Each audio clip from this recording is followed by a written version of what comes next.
नमस्कार। जो लोग कॉलोनियों के वैध होने का इंतज़ार कर रहे हैं उन लोगों के लिए खुशखबरी की खबर है। तो क्या कुछ अपडेट है, तो हमारे साथ डीटीपी अनिल नरवाल जी मौजूद हैं, तो उनसे जान लेते हैं कि क्या कुछ अपडेट सरकार की ओर से आई और क्या कुछ निर्देश अपनी तरफ से देना चाहेंगे ये। सर नमस्कार। नमस्कार सर। और आपने अवैध कॉलोनियों के बारे में पूछना चाहा है जी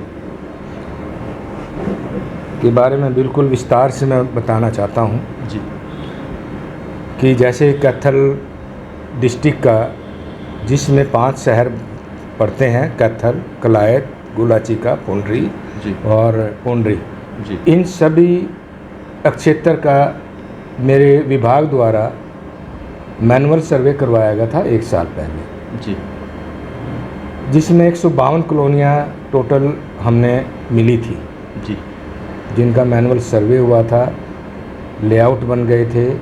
लेआउट बनाने के बाद सरकार को रिपोर्ट चली गई थी। जी उसके बाद सरकार ने ये चाहा कि इसका जो सर्वे है अब ड्रोन सर्वे से भी करवाया जाए। जी तो इस विभाग ने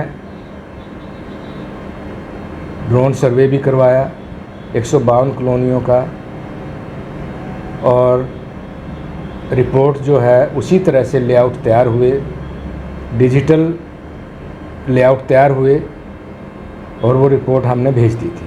जी उसके बाद 19 जुलाई 2022 को director town and country planning की तरफ से एक नोटिफिकेशन जारी की गई कि कंट्रोल्ड एरिया के अंदर जो अवैध कॉलोनियाँ हैं उसको अलग कर लिया जाए, और उसकी जो नोटिफिकेशन है वो 19 जुलाई 2020 को की गई।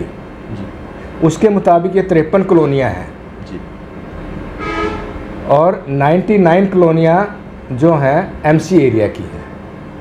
उसकी अलग से डायरेक्टर लोकल बॉडी की तरफ से नोटिफिकेशन भी हुई है। जी और director town and country planning ने जो नोटिफिकेशन की है वो डिस्ट्रिक्ट लेवल पे 8 सदस्यीय कमेटी बनाई गई है, जी जिसमें डीटीपी मेंबर सेक्रेटरी है, डिप्टी कमिश्नर चेयरमैन है। जी उनकी ड्यूटी बिल्कुल क्लियर है कि जो सरकार ने पैरामीटर बनाए हैं उन पैरामीटर के मुताबिक सभी लेआउट को मौके से चेक करेंगे और अपनी रिकमेंडेशन डीसी साहब के थ्रू कमिश्नर करनाल के पास जाएंगे, और जब उनकी अप्रूवल हो जाएगी तो ये एक किस्म से रेगुलर एरिया माना जाएगा। जी और इसके साथ साथ ये डिक्लेयर एरिया के नाम से पुकारा जाएगा। जी उसके बाद सरकार इसमें बिजली भी दे सकती है, पानी भी दे सकती है, और सड़कें भी दे सकती है। जी जो भी रिक्वायर्ड हैं, जो डेफिशिएंट इंफ्रास्ट्रक्चर चाहिए वो पब्लिक को सरकार मुहैया कराएगी।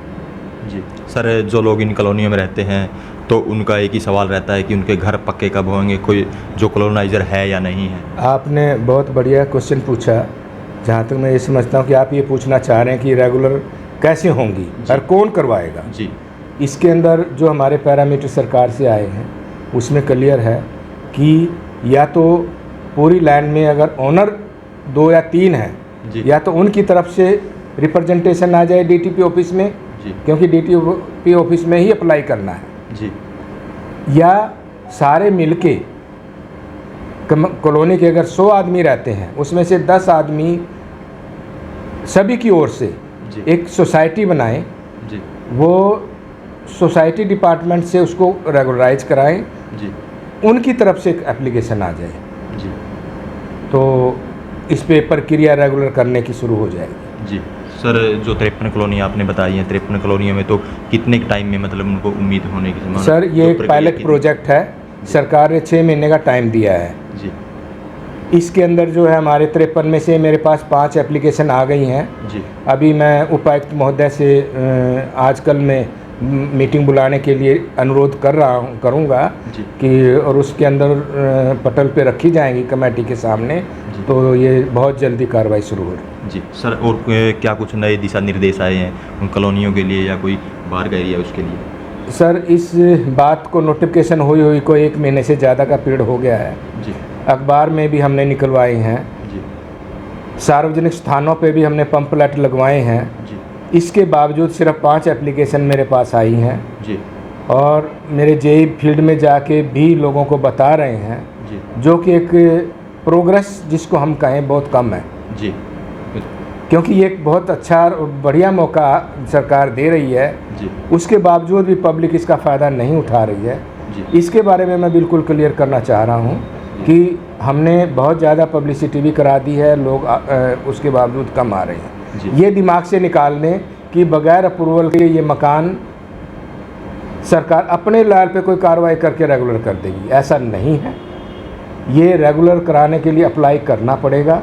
अगर किसी सोसाइटी ने, किसी कॉलोनी के ओनर ने अप्लाई नहीं किया जी तो ये मान के चलो कि दोबारा से तोड़ फोड़ शुरू हो जाएगी और वो दिन दूर नहीं है कि छतें भी गिरनी शुरू हो जाएंगी। इसलिए मेरा उपायुक्त महोदय की ओर से भी और मैं अपनी तरफ से भी ये अनुरोध कर रहा हूँ कि सभी भूमालिक जो कॉलोनियाँ काटी हुई हैं जिन्होंने, वह और कॉलोनाइजर या तो जल्दी आवेदन कर दें और अन्यथा अपनी कार्रवाई हम एज पर लो दोबारा से अवैध कॉलोनाइजेशन के बारे में जैसी विभाग करता रहा है वो शुरू हो जाए। सर, डांड में भी कुछ आपके डिपार्टमेंट की ओर से क्या कुछ कार्रवाई हुई है?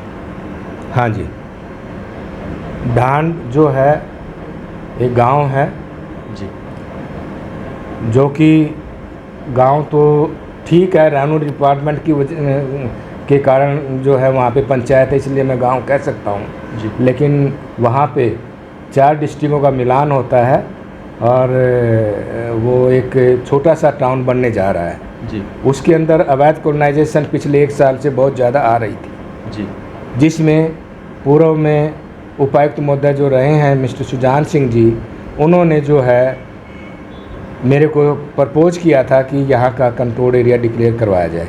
जी तो ये 2 साल पहले हमने प्रपोजल सरकार को भेजी थी कंट्रोल एरिया बनाकर, जिसके अंदर 12 गांव हैं और 12 गांव के अंदर सिर्फ लाल डोरा को छोड़ के और जो कृषि भूमि है उसको हमने डिक्लेयर कराया है कंट्रोल एरिया।